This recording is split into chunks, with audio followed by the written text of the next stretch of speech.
Congress party నాయకులందరూ కలిసి శ్రీమతి ఇందిరాగాంధీ గారిని ఈ దేశ ప్రధానమంత్రిగా బాధ్యతలు స్వీకరించమని, వారు బాధ్యతలు స్వీకరించిన తర్వాత పరిపాలనలో వారు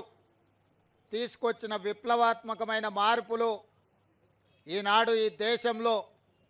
ముఖ్యంగా దళితులు, గిరిజనులు, బలహీన వర్గాలు, అట్టడుగు వర్గాలను ఈరోజు పాలితులుగా ఉన్న వాళ్ళను పాలకులుగా తయారు చేసి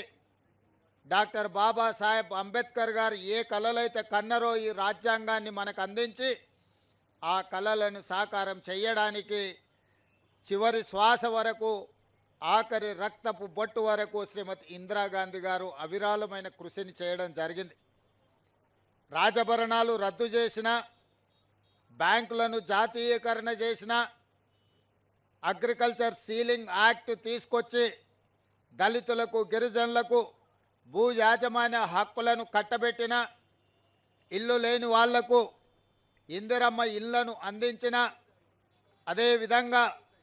పరిపాలనలో మహిళల యొక్క ప్రాతినిధ్యం పెంచిన శ్రీమతి ఇందిరాగాంధీ గారు ఈ ప్రపంచానికే ఆదర్శంగా నిలబడ్డారు.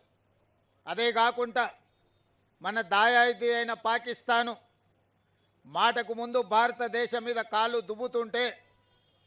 పాకిస్తాన్ మీద యుద్ధం చేయడమే కాదు, పాకిస్తాన్ని ఓడగొట్టి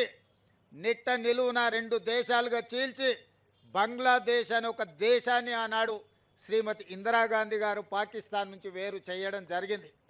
90,000 మంది సైనికులను, పాకిస్తాన్ సైనికులను